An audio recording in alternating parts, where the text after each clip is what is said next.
J'aimerais, avant toute chose, exprimer au nom du peuple congolais et au mien propre, ma gratitude à la République du Burundi et à son peuple qui accueille ce jour le 11e sommet sur le mécanisme régional de suivi de l'accord cadre pour la paix, la sécurité et la coopération pour la République démocratique du Congo et la région, sous le thème « Le rôle des femmes et des jeunes dans la promotion de la paix et du développement pour une mise en œuvre efficace de l'accord cadre ». J'exprime également les sentiments de fraternité du peuple congolais à l'endroit de chacun d'entre vous, dirigeants des pays signataires de l'accord cadre et de vos peuples respectifs. Je salue en outre la présence parmi nous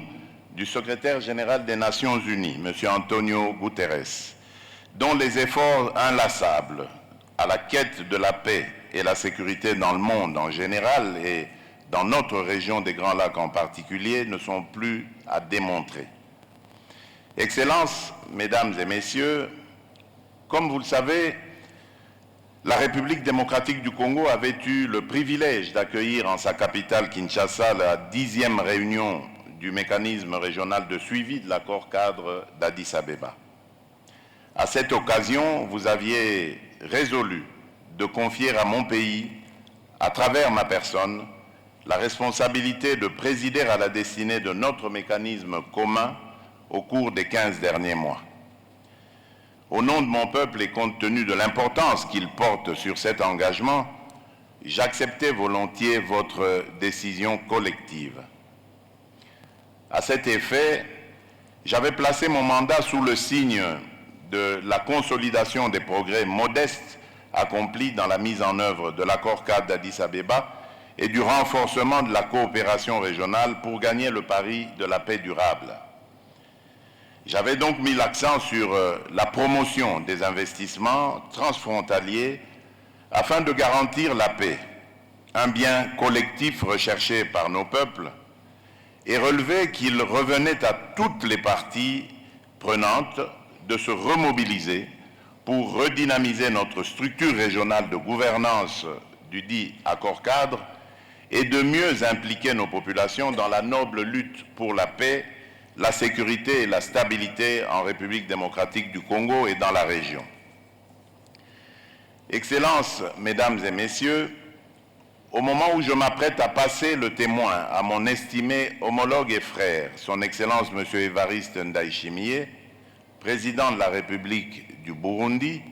je ne puis manquer de constater l'état alarmant de la situation sécuritaire dans la région des Grands Lacs en général et dans l'est de la République démocratique du Congo en particulier. En effet, ces dernières semaines, le peuple congolais a une fois de plus été endeuillé par des tueries massives, notamment à Kizimba et à Kalega dans le Massissi, ainsi qu'à Kishiché dans le Rutshuru, dans la province du Nord Kivu, la faute à l'activisme des groupes armés et terroristes sévissant dans la région. Dans le même ordre d'idées, le regain de tensions observé au Soudan, plus particulièrement à Khartoum, fait des victimes innocentes et des déplacés par milliers. En leur nom et en leur mémoire, je vous prie, s'il vous plaît, de bien vouloir nous lever et observer un petit moment de recueillement.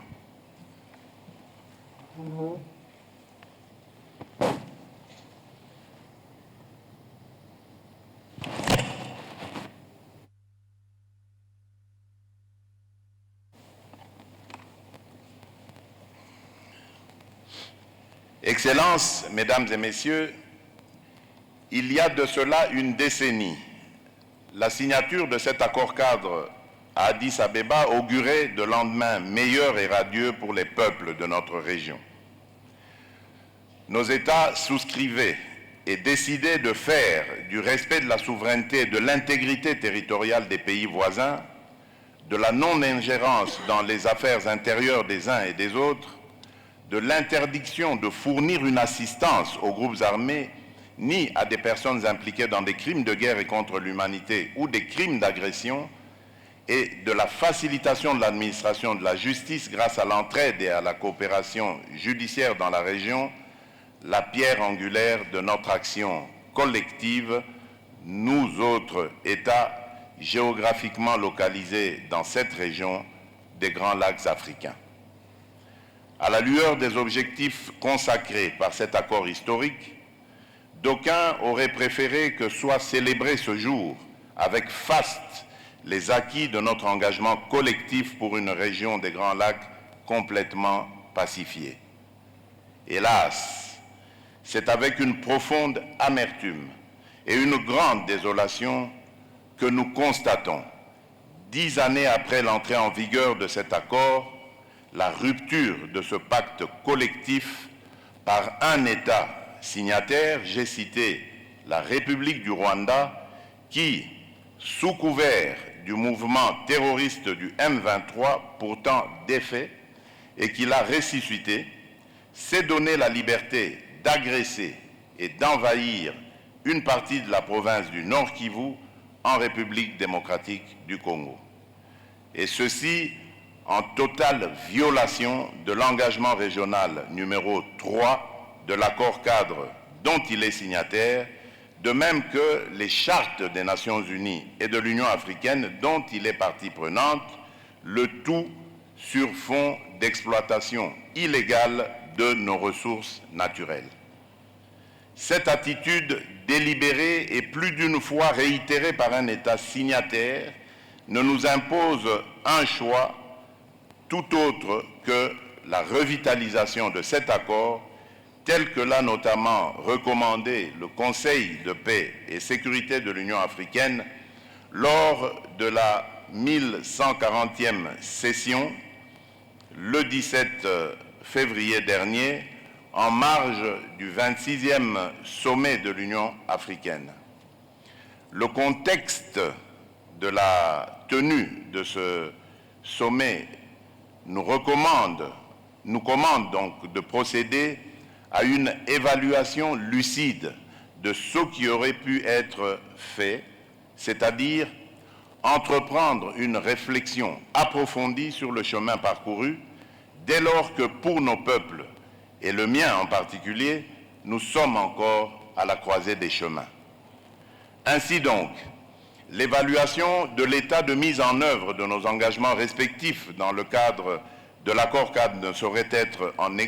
exercice limité au seul pays de la région. Celui-ci devrait, sans nul doute, également requérir l'implication d'autres partenaires ainsi que celle des institutions garantes.